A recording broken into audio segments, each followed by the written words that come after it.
Greetings and welcome to episode 27 of the Department of Tangents podcast, an interview with the comedians of Awkward Sex in the City, and a new track from Bloodshot recording artists Sarah Shook and the Disarmers. Awkward Sex in the City is an unusual show. First of all, you don't get many comedy shows in a venue that also offers sensual touching classes and is praised on Yelp for their selection of dental dams and spreader bars. At least I hope you don't.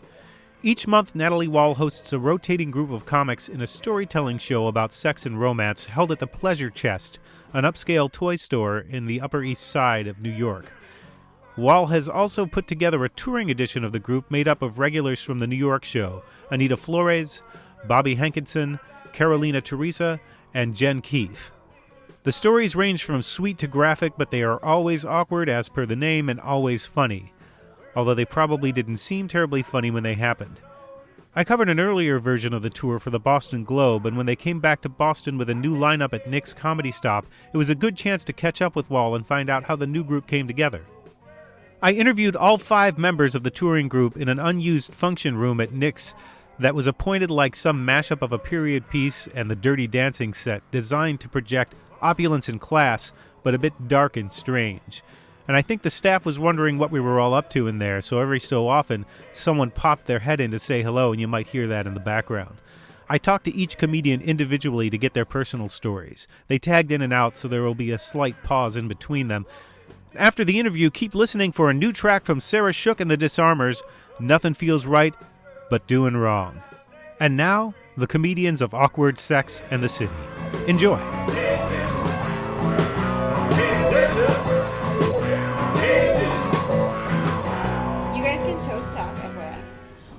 Like while everyone's being questioned. It looked like that made you so happy. Quiet.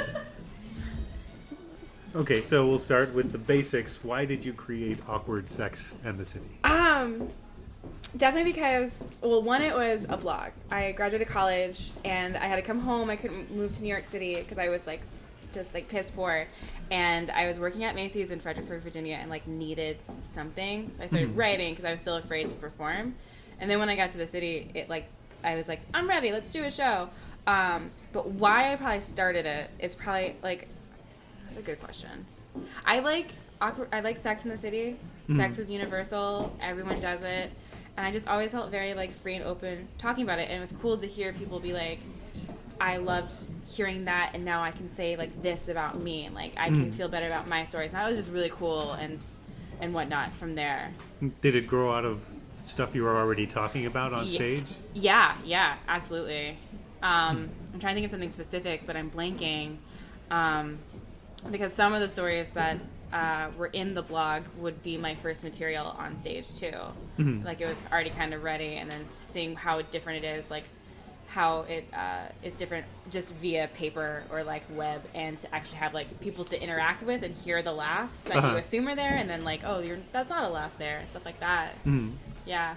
Did you start doing different material that was targeted specifically for this show and not in your normal stand-up once you started? Yeah, it definitely became way more just sex and dating and relationships, which is now more of what I do in all shows. But then I also did a spin-off recently, well, not recently, 2 years ago, called Awkward Poop in the City. So same thing, just poop and fart stories. And yeah, I like universal themes that are kind of taboo, especially for women to talk about. So a lot of the shows will be women heavy lineups with poop and fart and sex, and it's great. And there's so much crossover too with both the themes, which is always fun. Where's the crossover? Anal. A lot of poop and fart with anal. So it's great, a lot of things being stuck up things in orifices that cause things to happen. So it's there's something here. And that's definitely an underserved market. Yes. You would say there are not a lot of shows that combine those two things. No, not at all. Might be the only ones. Do you plan on making this sort of a franchise and doing awkward this and awkward that? I would like it to be a trifecta, 3 main shows, but I can't figure out what the third show would be yet. I've had people have said do drugs, drug stories. I've heard work stories, day job stories, but nothing's stuck yet where I was this is definitely my thing, like something that I love to talk about on stage and off. So yeah, that's kind of where I'm at right now. Well, you everything has to do with the body in some way so far. So maybe you find the third thing there somewhere. Yeah, I was thinking vomit, but I don't have that many good stories. Really specific. It's very specific, a vomit story, and I would always have to be like generating new material, and I don't like to vomit anyways. So. Well, and people might think it's just people actually vomiting on the show. Ooh, yeah, that'd be kind of Andy Kaufman-esque. Like, let's make it real. Yeah, I don't want to do that. No, it doesn't seem like a good idea. How often does this happen in New York?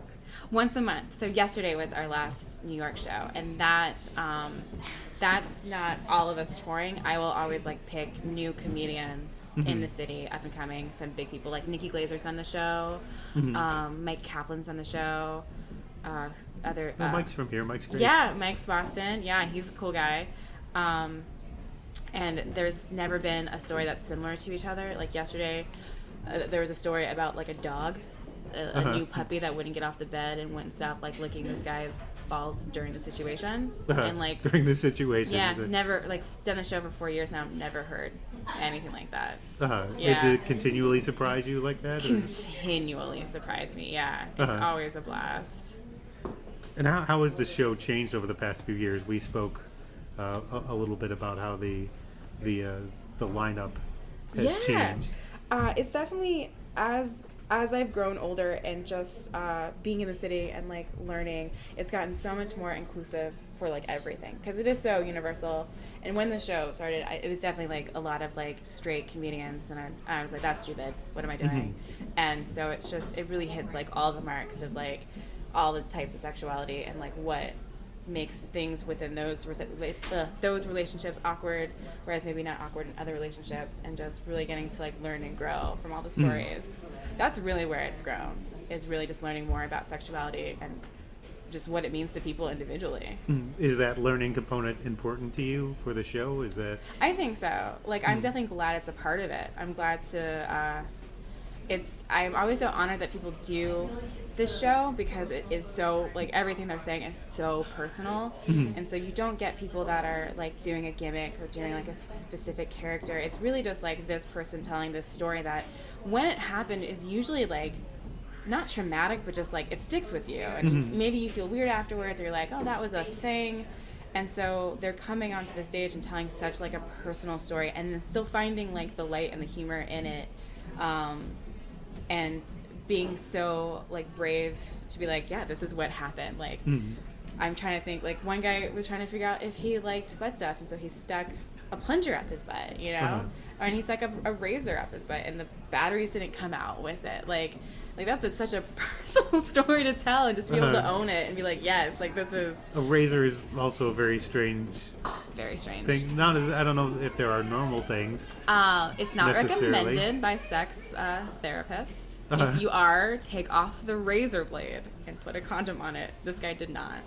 That seems like one of those things where you see a sign in a public place saying, you know, don't jump up here and stand there. You think, well, that's stupid. You know it's there because someone did that before. That's why would you have to tell somebody that? Well, probably because someone's done it. You had to tell somebody at some point.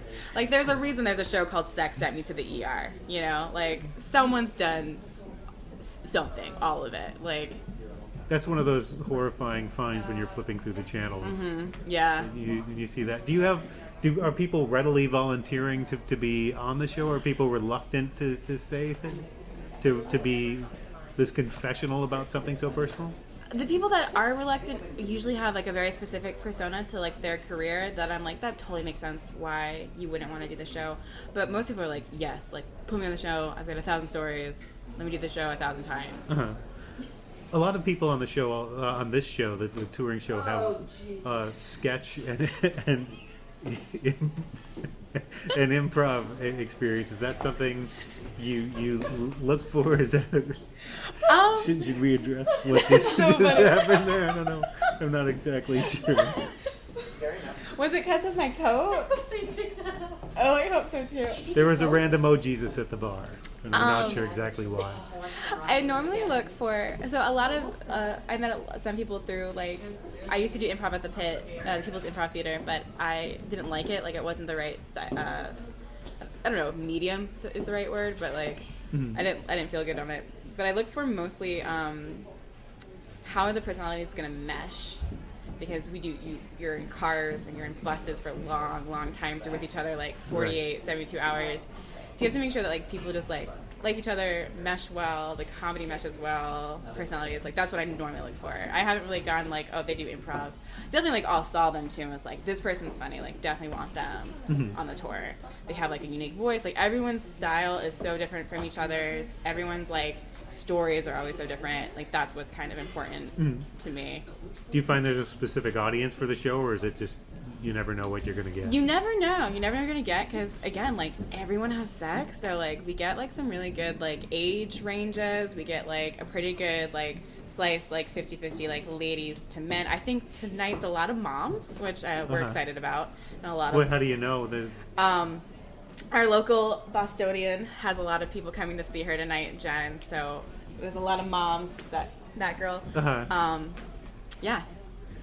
Does that make it strange to tell these stories if you know someone you know is in the audience? Sometimes. Like, I've told stories in front of my parents. They've heard these stories. That was one of the weirdest, when I had to make direct eye contact with my dad during a show that, like, wasn't well. Like, there wasn't a lot of people there. I could see him. He could see me tell this weird sex story. That was a moment, but... To answer your question, yes. Yeah, it does make it awkward. I'm assuming they had not heard the story before. No. It's not a Thanksgiving sort of... Yeah. We're open about sex, but not specifics, you know? Right. We don't go, like, into the nitty-gritty, which, like, the show goes to. And do you hear a lot of stories from the audience afterwards? Do people feel compelled to tell you their own? Yeah, they're, like, ready and willing to share, always. Is that a good thing or a bad thing? It's usually a good thing. Sometimes you're like, I want to go like be done, but it's always great to be like, oh, we inspired people to like say these things. Like that's cool. Yeah. Is every date a potential for new material? Oh, is yeah. that always in your mind when you're? Yeah, I just got asked this question last week because I have been with someone for 2 years now, and they were like, are you afraid you're not going to have material? And then you try like anal with that guy for the first time, and you're like, no, we'll be fine. Like, we're okay. Has he been to the show? Is it something you... He has a story about him that I tell him. He's even open for the show a few times because he's also a comedian. But he does more stand-up and storytelling. That must help in some ways that they understand. I hope so.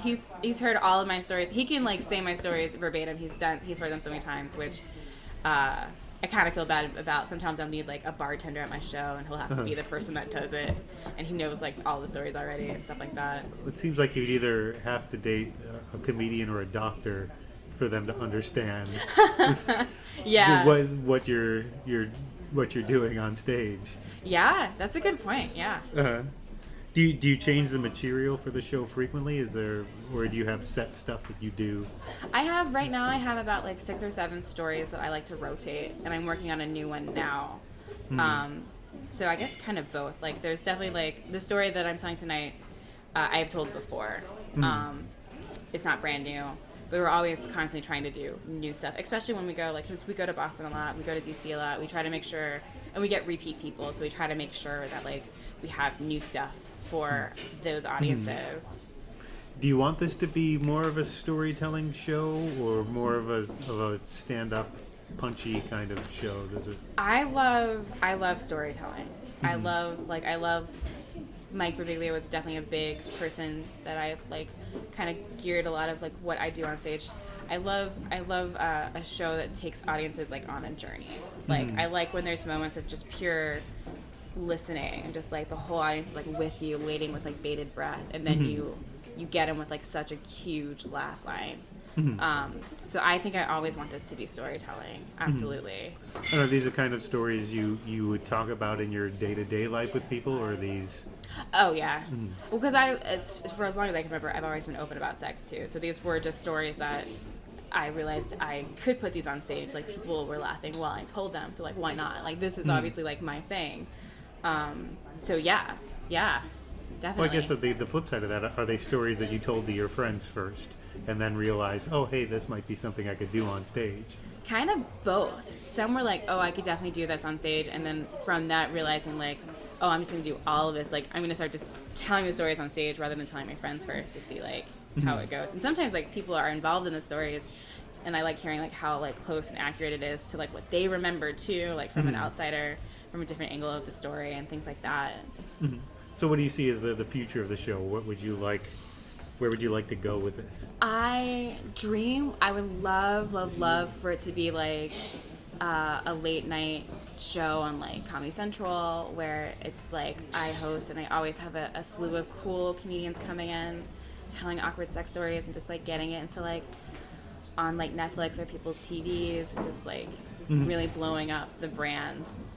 And like I kind of like sexual awareness in that way too. Just getting like helping the conversation make sex more open and like understandable. Have you pitched it to places? Is it... Not yet. I need to. It's like I'm hitting that point where like this is time to start like getting really serious about like pitching and like figuring out the right like place for this show, because I think it would do really well on TV. So It's what 5 years? 4 years. 4 years in now. 4 years, yeah. It's fucking crazy. It's a lot of time to devote to awkward sex. It's a comedy. very long time, yeah. But it seems like an enduring topic. It's not going anywhere. I think that's the beauty of it. I don't think it's really gonna go. There's always going to be an audience for it, so I'm cool with sticking with it right now.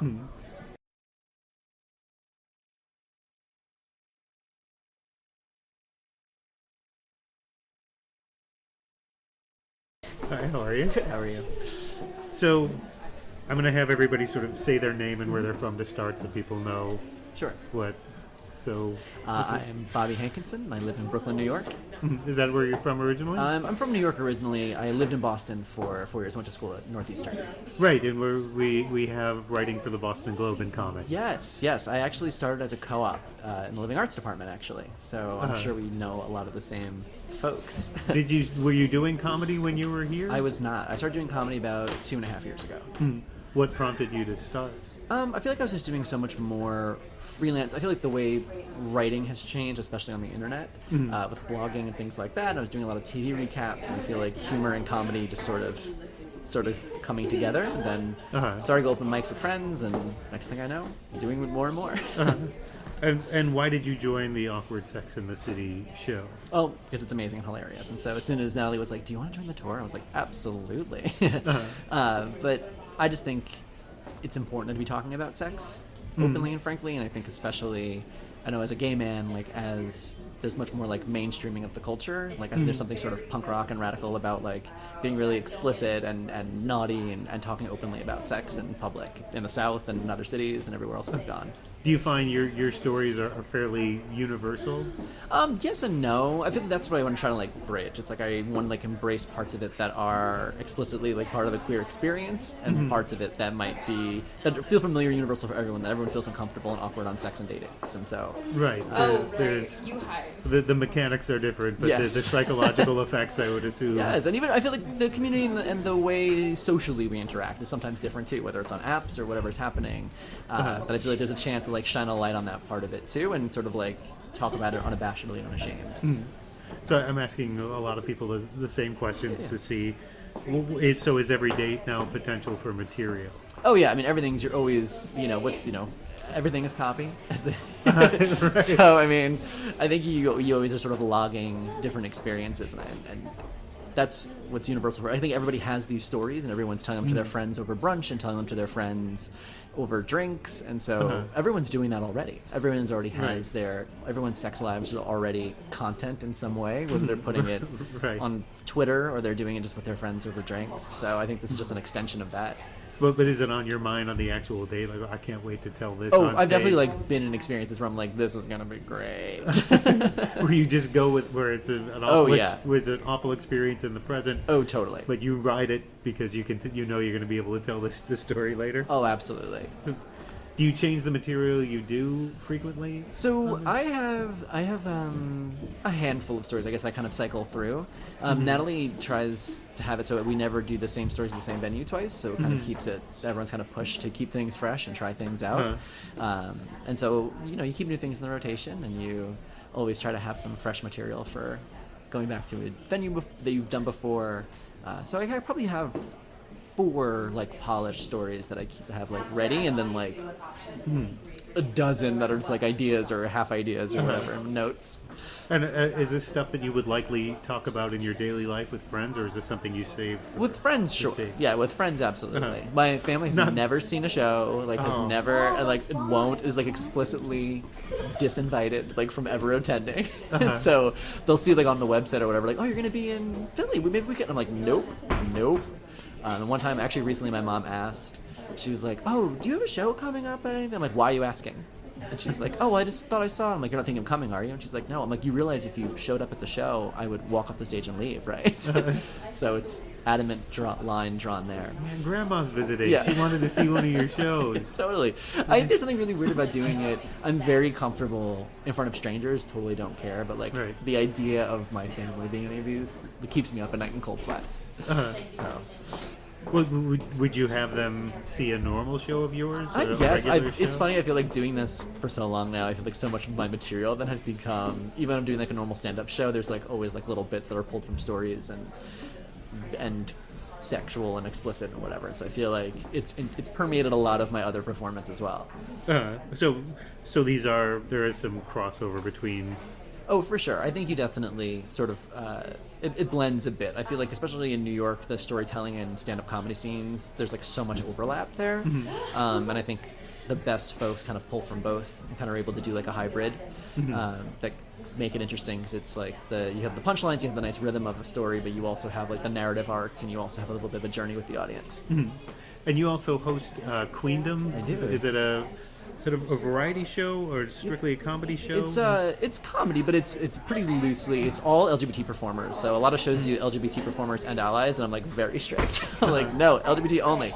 And it's stand-up storytelling, characters, music. It's mostly stand-up and storytelling most of the time, but it's pretty open to what performers are feeling that day, what they want to try out in a kind of a safe space, if you will. So. And where does this happen, and how often? It's monthly, and so right now we're at Pete's Candy Store in Williamsburg. Before that, we were at this really cool venue called the Unicorn in the Lower East Side, and it happens monthly. And we've also done it at Union Hall and at FlameCon, which is an LGBT Comic-Con in New York. So we did a special like geeks only Queendom there. I've been to Comic-Con. I've never been to FlameCon, yeah. FlameCon. I believe how is that different? It's New York's first all LGBT. How old Comic-Con. is that? They just did the second one last August, so it's fairly new. And they're coming back for a third one. It's really successful. They're packed, and so it's just like a lot of independent creators. Some mainstream comic book writers and artists who have been pushing what they're doing in comic books along the way. Like there's that new Iceman solo comic book where he's the gay Iceman, and I'm not going to go down this whole road of nerdy comic book things. We'll be here all night. Are you a legitimate? Yes, I am a geek, and so. That was really exciting for us to do that show there. I mean, and at that show we had Bowen Yang, who's a brilliant comedian with a great podcast called Las Culturistas. But he did a bit where he was literally a Pokemon researcher, and he literally did a Q&A with the audience the whole time, completely in character, defending the rights of Pokemon. It was like the height of Pokemon Go, and he's like, we're walking around imprisoning these animals and all this stuff, and it was hilarious. How often does FlameCon happen? So that's once a year. They do FlameCon in August. Right. So, what more appropriately, I guess, what month is it? What is it? Every summer or every? I think fall? it's every year. I believe it's going to be in August again. August, okay. Yes, yeah. Just if people were looking for it. And is Single Blonde Failure still active? Yeah, I mean, so we released, that is the web series, came out in December. I wrote Carly Ann Philbin, who used to be on the tour, which is where we met doing this tour. And we rode a lot of buses and long trips together, and so that's where sort of we hatched Single Blonde Failure. And so we released the 7-episode first season. Yeah, 7-episode first season last December, and so we're working on a season 2 now. We're kind of like in the early stages of that, but it was a lot of fun putting together. The two of us, we wrote most of it, I feel like, on buses and things on the tour. And when might that come out? When should people look for it? TBD. Talking to some folks and seeing what we can do about a season 2 who might want to be interested in it and things like that. So it's very, very early stages with that now. And what would you like people to walk away from this show after hearing you? What would you like them to take away from your stories tonight? I think tonight it's a lot about embracing being a little bad, being a little bit, it's sort of getting over that first hump when you're just getting independent of maybe the sexual morals and values that you were taught or had ingrained, and maybe having to get over that and understand really what that might mean for you, and pushing through the discomfort of that, and realizing that bad things still might happen and that's okay. All right, well, thank you very much for taking the time. I appreciate it.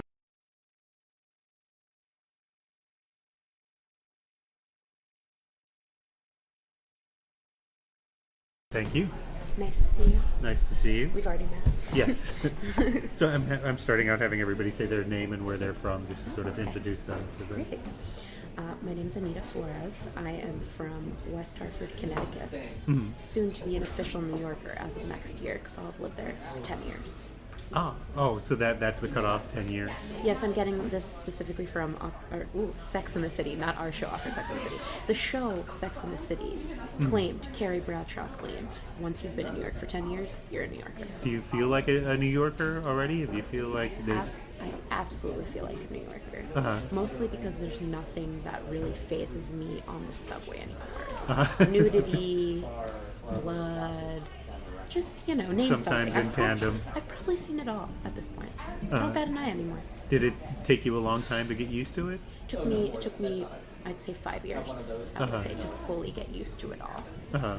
Yeah, I mean, I don't know if this is a PG podcast. No, it's not. I didn't realize it's actually quite common for, especially women, to see, like, men jerking off on the subway. I did not know that, and for a long time I just thought men were feverishly scratching themselves because I was naive. I figured it out like 5-6 years ago. Well, there are a lot of bed bugs in the city. Maybe that was it. Was that the... I've also learned you don't make eye contact with people ever. It's always a bad idea. I saw a guy, I thought he was talking to himself.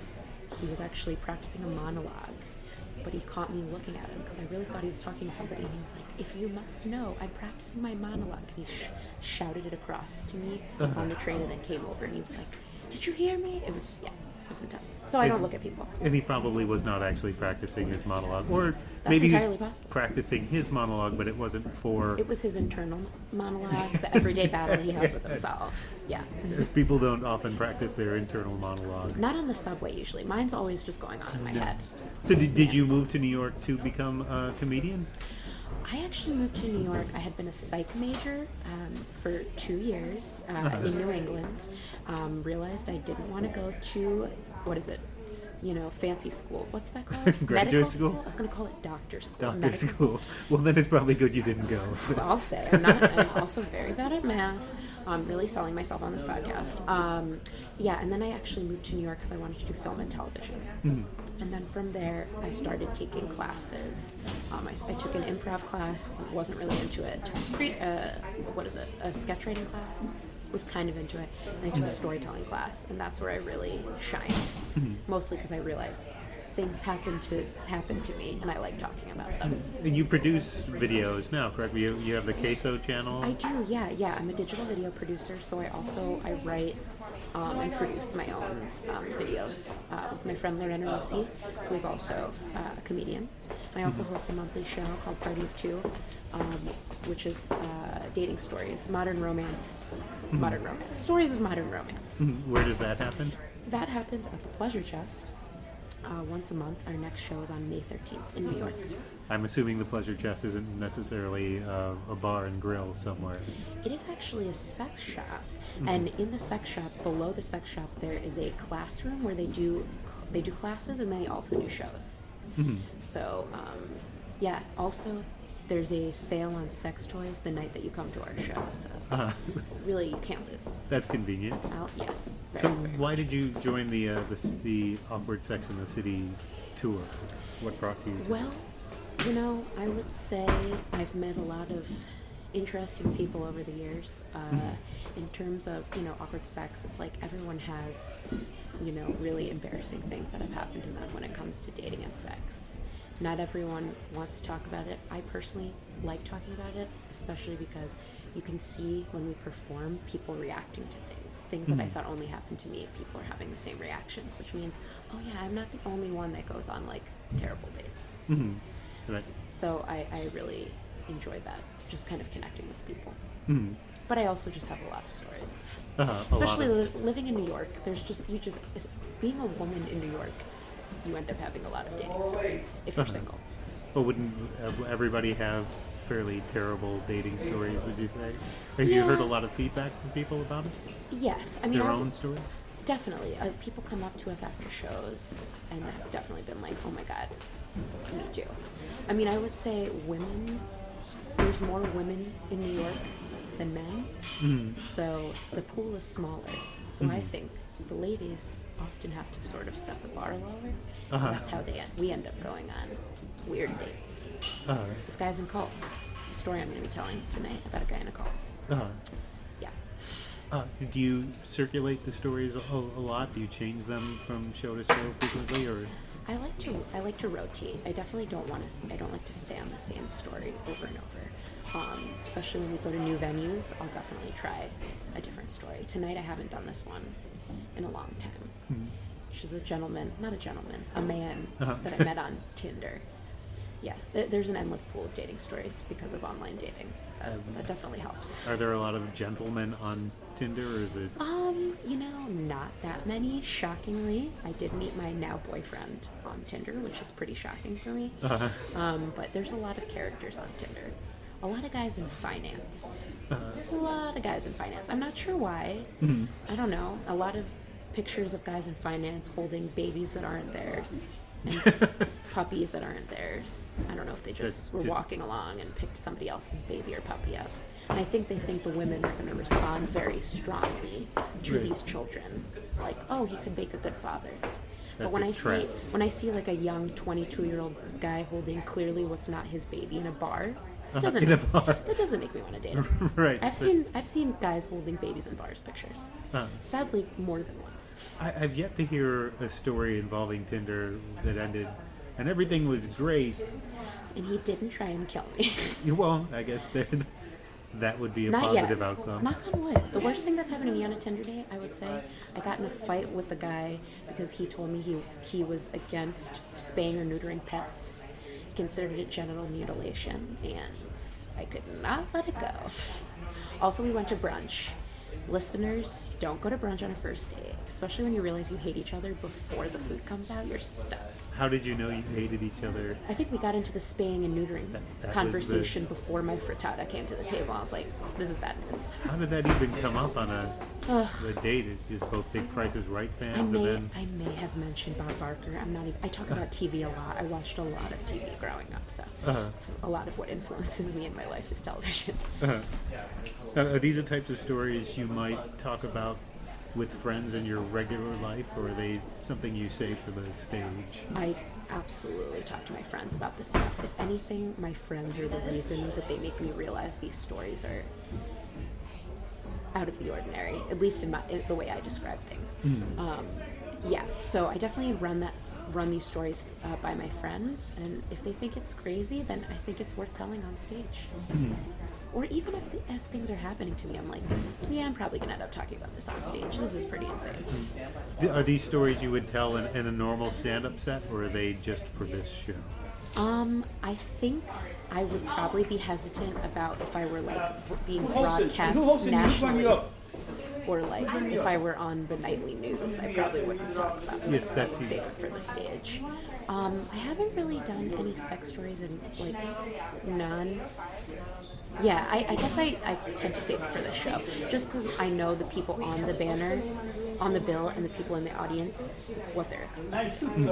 This has come up a couple times. I hadn't planned to ask it, but has your family seen this particular show? I'm glad you brought that up. No, my parents have not seen it. However, my cousin tonight is going to be at this show. I'm actually very nervous. He's never seen me perform, so I'm like, he's 26. I keep calling him my little cousin, but 26 is not that little. He's never seen me perform in any way, shape, or form. And this is the first thing he's going to see me do, which is talking about like an awkward Tinder date. So I'm a little nervous. It ratchets up the awkward part of it. He's never heard me talk about like sex before, so I hope he continues to respect me afterwards. And what would you like people to take away from the show tonight and hearing your stories? I think the most important thing to take away from these stories is, however, regardless of how embarrassing they are, like, it's important to me, and I feel this at every show, that you feel like you can connect with us. That's something that we're describing in our life. Some awkward moment, some terrible moment during a date, some insecure thoughts you've had during sex. Like, these are all things that hopefully other people who are watching this show can relate to. I think we're all very relatable people, because we're not perfect, if you didn't know. Okay, well, thank you very much for you. speaking with me. Yeah, absolutely.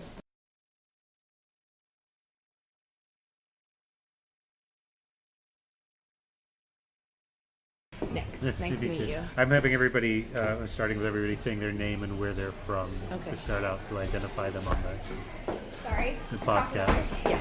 Please Okay, start. do that now? Yes.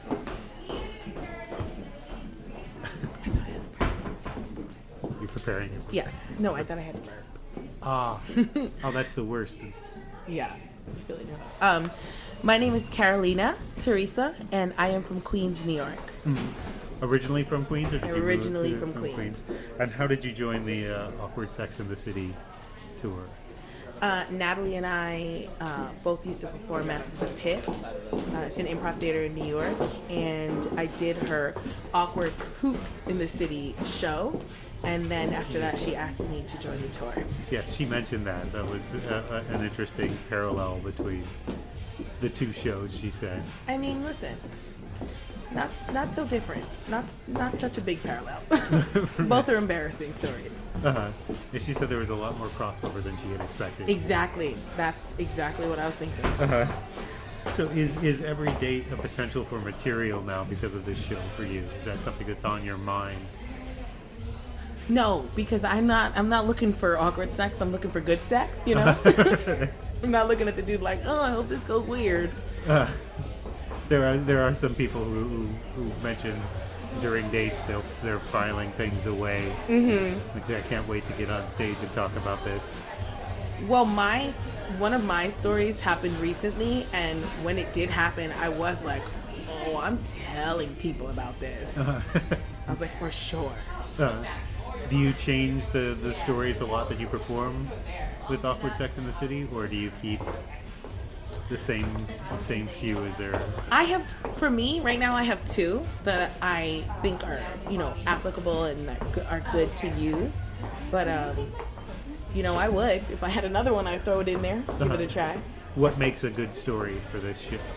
I think what makes a good story for this show is that something that, it wasn't just the awkward sex, but it was like what led me to the awkward sex, what happened after the awkward sex. Like, it needs to be full. I need to have a reason for discussing it. I'm not just gonna talk about the sex part. It's so much better and it's so much funnier when you have when there's a reason behind the crazy situation you're in. So I think that's what's good. Are these the type of stories you would talk about with friends, or are these things you save for? Oh no, stage? Immediately. I mean, if I can't tell it to my friends, I can't tell it to the strangers, Is there a lot of crossover between what you would do for this show and what you would do on a regular stand-up? Yes, I think so. Because I find, for me, I found that a lot of my stand-up in general, I'm always pulling from my life. And so, the stories for me, I'm just telling the truth, and I'm looking at where I come from and how like why this affects me, like what this upsets me about, like what made it special to me. And everything is a reference of like where I come from. Like my mom is Guatemalan, and so like that, and she's very dramatic, and so like everything that I do is always like affected by the way that my mom is. So I react to things, or I like tell stories, like, you know what I mean? Like that always is like a part of me. So I think, yeah, it's in my stand-up, it's in my stories. Has she seen the show? She has not seen the show. She has not seen the show, but she's seen like most of what I talk about, just not the full thing. But she'd like it, I think. Do you want some of the other comics mentioned?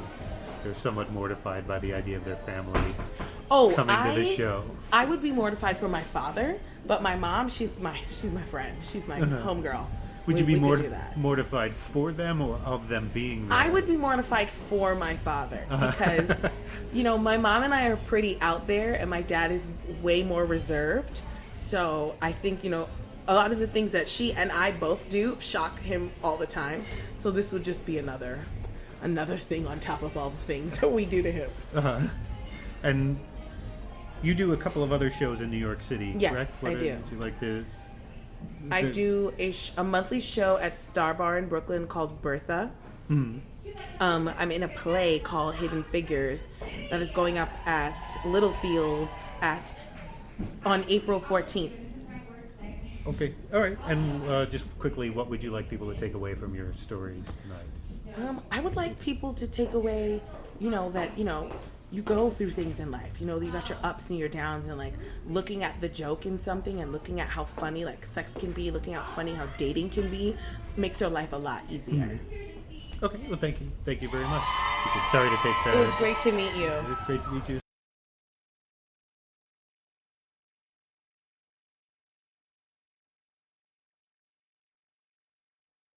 My name's Jen Keefe, and I'm from Belmont, Mass. And what brought you to New York? The industry's there. It's just not the same scene in Boston, so I knew I either wanted to go to LA or New York. Did you do comedy frequently here? What were your... No, I did no comedy here. I did sketch. So I went to school in upstate New York, did sketch there, and then right out of school, I moved to New York City. Where in upstate New York? Clinton. Okay. Hamilton College, 45 minutes east of Syracuse. I was born in Syracuse. I grew really? up in just outside of Rochester, New York. Oh so my I'm God. familiar What is with that, 508? somewhere. I think it was 617 was the I'm trying to think of what the Rochester area code is. It was no 716. That's what it was. That's what in Boston it's 617. Yes. And I flipped it. Yes. Cool. Did that give you any particular sensibility that you came to comedy with? From school. From school and where you grew up. Well, my dad's really funny. Very dry. I'm definitely very dry. A lot of people say I'm like my dad. And at school, it was the first time I was around other people that wanted to do comedy, so we had a fun time doing our little sketch shows, like once a semester. But I knew pretty early on that I wanted to pursue it after school. So I majored in English because I figured, I don't know, I feel like learning to write will help me. So then I moved to the city and knew I had to figure it out. Like I knew from reading, I gobbled up like every female comedian memoir. Tina Fey, Chelsea, Mindy, who else? Jane Lynch. And you know, you kept hearing names over and over again. The Groundlings, UCB, Second City. So the first thing I did when I got to New York was I took improv. I went through the improv program at UCB. Didn't like fall in love with improv though. It's absolutely a good skill, of course. But I found the storytelling community pretty early on, which I didn't even know was a thing. Storytelling versus stand-up, and yeah, I've done a lot of storytelling since. That's probably the most of any of the stand-up or sketch. Storytelling I've done the most of. There's a definite line of demarcation in stand-up and storytelling, but they're so entwined and have been forever. It's a strange thing to separate them. I know. Yeah, super similar. Did you? Especially. Oh, I'm sorry. Go ahead. No. Go ahead. I was going to ask, did you have any? You had no idea until you got to college that you wanted to do comedy? No. I knew like in high school because people were, applying to be engineers and they knew they wanted to go to med school, and I was hesitant. I'm like, I think the only thing I want to do is move to either New York or LA and try to be on SNL. So that was my MO as soon as I got to New York. Yeah. Did you know there was a comedy scene here in Boston? Was it something you Yeah, didn't? I knew there. Yeah, I knew there was one, but yeah, the bright lights in New York. It seemed like there's more of the hubbub, especially for all the people on SNL. They're from those three theaters, so I thought it made sense to go through UCB. So what brought you to the Awkward Sex in the City tour? Networking, honestly, just meeting people. So I went to a show at the Pit with a friend that I had been introduced to from attending the Moth and performing at the Moth. The Moth, yeah. Yes, so my friend Jenny Lees introduced me to Natalie, and then I did Awkward Sex in the City, and then in the past year I've joined the touring part. And how have you found it so far? It's great. I love it. I've done the show. I think Natalie said I may have done the show more than anyone. So it feels like whenever she texts me, there's a show. Oh, great! Yeah, love. I love doing this set and this show. There's some questions I've asked everybody. This is one of them. Is every date now a potential for material? Is that Totally. in your head while you're actually on the date? That's a good question. Yes, once I started doing storytelling in 2013, I realized, as I was experiencing life as it happened, I would have in the back of my head, oh yes, this is a good story. What makes a good story for this tour? So for me personally, in 2013, I went through a breakup and was very immaturely shattered. But one good thing to come out of it, as everyone warned me, was that you would be a much more complete person. And after the breakup, I really did live like I had nothing to lose, and that opened me up to just saying yes to a lot of things, a lot of experiences. And a lot of my material is from, I guess, those years. Just not being afraid to do all sorts of different things. Yeah. Are there a lot of stories you find that qualify for this? Do you have just a few that Yeah, I have a honed in couple, on? probably 4, 5, 6 go-tos for this particular show only. Yeah. So I think everybody has some material about dating and sex, but not all of them would necessarily fit this show. Yes. What was I gonna say? So right now I'm in a relationship, and I remember thinking, oh, this is a killer for material. Like, it's bad for material because there's no more. You're not on the front lines anymore. Everything's stable. Patton Oswalt had a line about that. I forget exactly. I'll butcher it if I try to repeat it. But happiness is the enemy of comedy. Yeah, in it's a way horrible. that nobody wants to see anybody who's happy on stage. Exactly. Yeah, it's totally true. Are these the types of stories you talk about with friends, possibly first, and then port to the stage? Yeah, I don't think there's any that I haven't kind of joked around and told my friends before bringing it to the stage.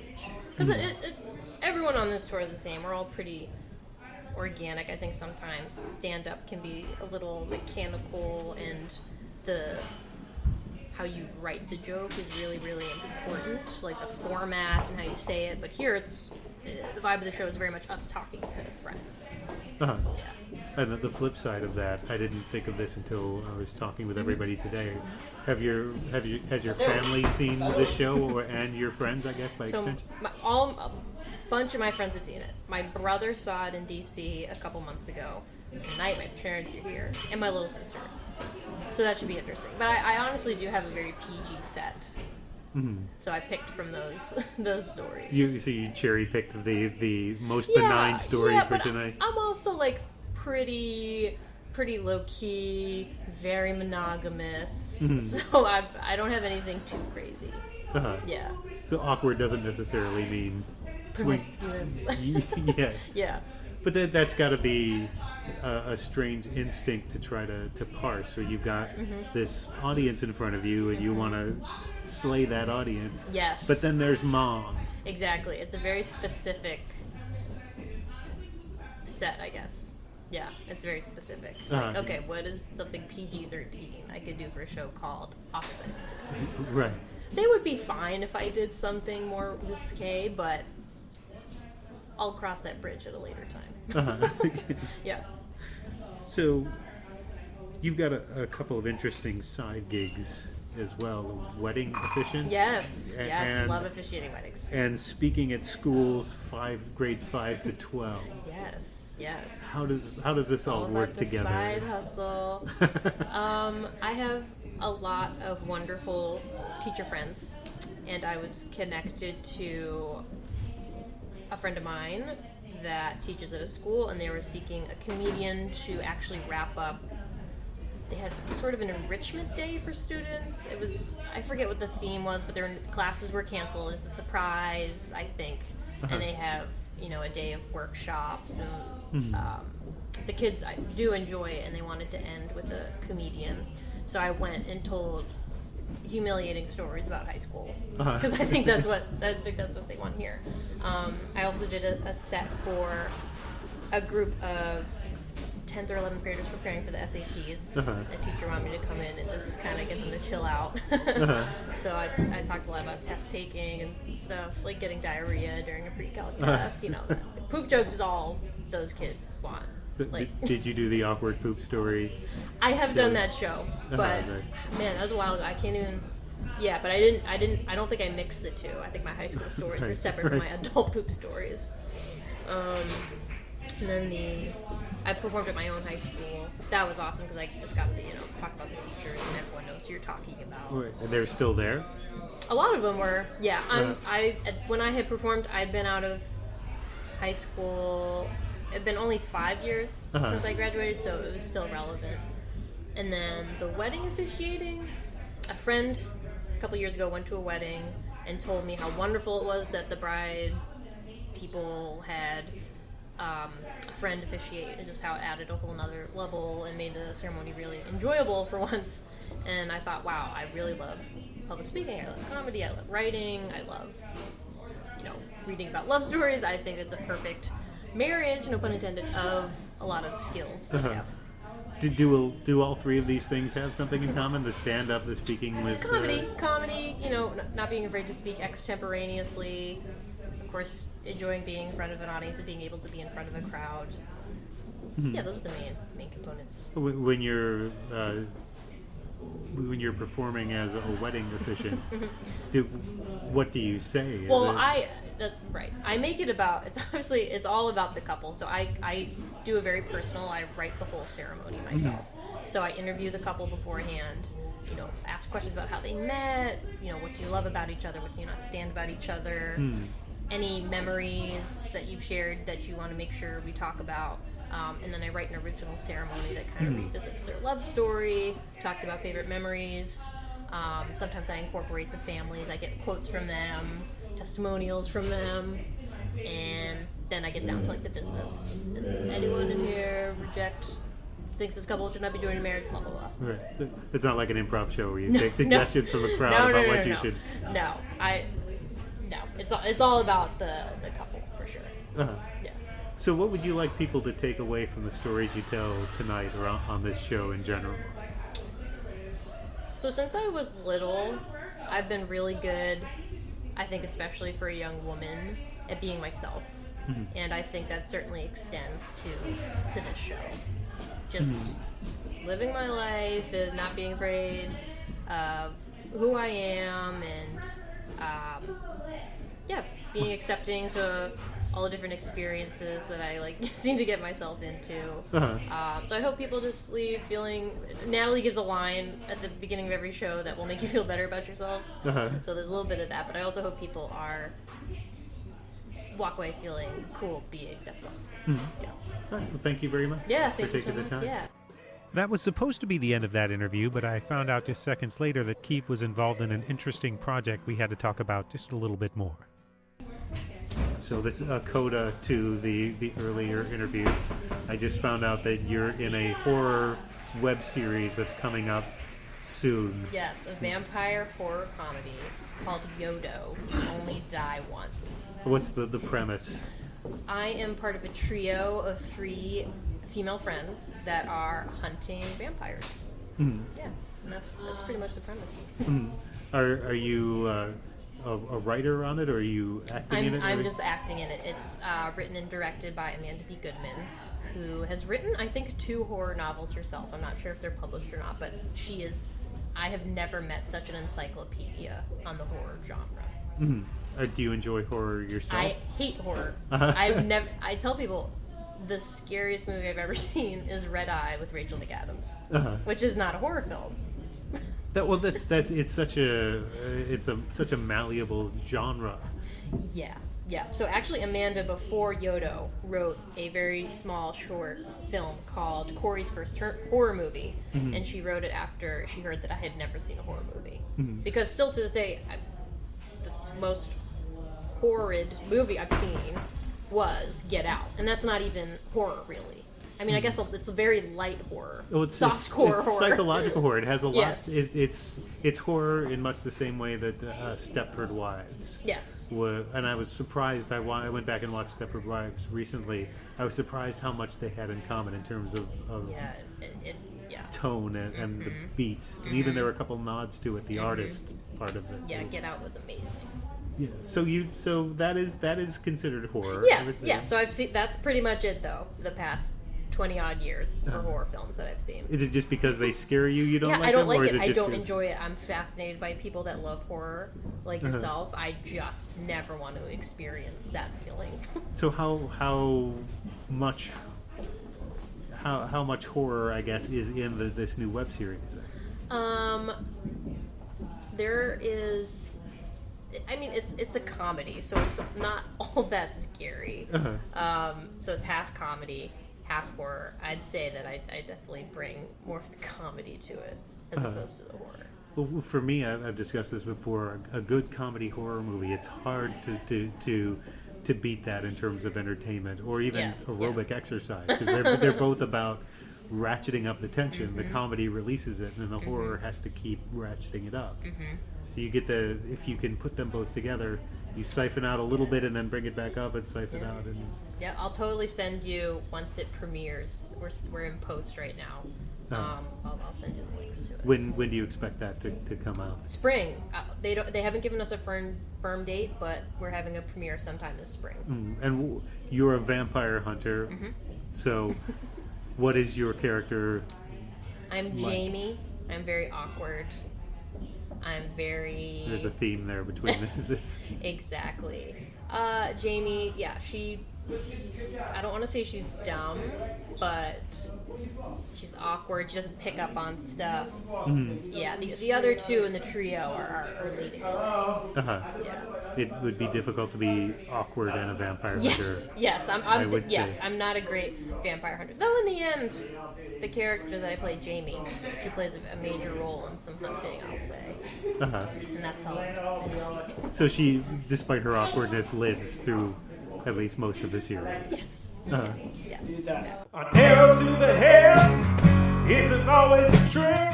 Thanks again to the comedians of Awkward Sex in the City. If you're in New York City, check them out at the Pleasure Chest on April 28th, or find out about the tour and the rest of their schedule at awkwardsexandthecity.com. And thanks also to Nick's Comedy Stop for letting us record there. And now a track from Sarah Shook and the Disarmers off of their Bloodshot Records debut, Sidelong. I've loved Bloodshot Records for a couple of decades now. They've put out some of my favorite albums, from Robbie Fulks and Alejandro Escovedo, both of whom have been guests on this podcast, and the Waco Brothers, Nico Case, Scott H. Byram, the Bottle Rockets, Freakwater, Ryan Adams. It's as impressive a roster of releases as you'll find anywhere. And Shook is a great fit. She's got the swagger and the twang, and if you like this track, you should definitely pick up Sidelong. Find out more about her at disarmers.com. And if you like this episode of the podcast, please consider subscribing on iTunes, which is now called Apple Podcasts, Stitcher, or wherever you get your podcasts. And if you have something good to say, please leave a review. Thanks for listening. And now, here's Nothing Feels Right But Doing Wrong by Sarah Shook and the Disarmers. One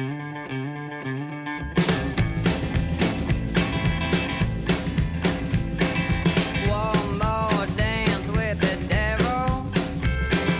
One more shot of whiskey.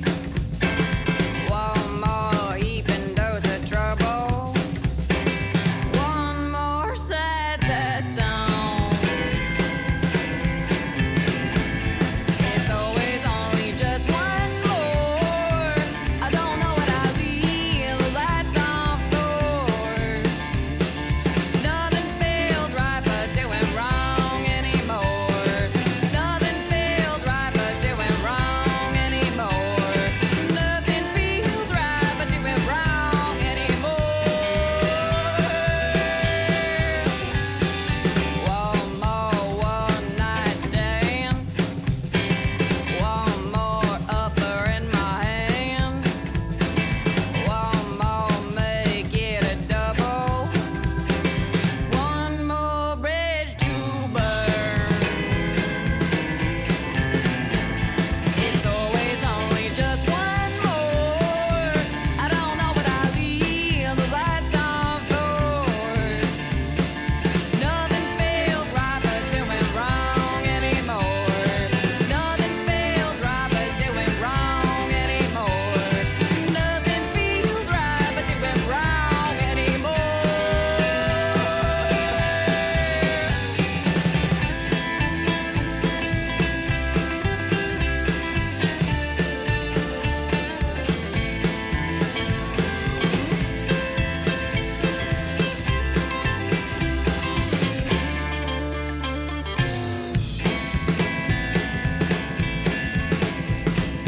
One more ain't gonna hurt you none. One more means you're never done. One more day without sun. One more sad, sad song. It's always only just one more. I don't know what I'll leave the lights on for. Nothing feels right but doing wrong anymore. Nothing feels right but doing wrong anymore. Nothing feels right but doing wrong anymore.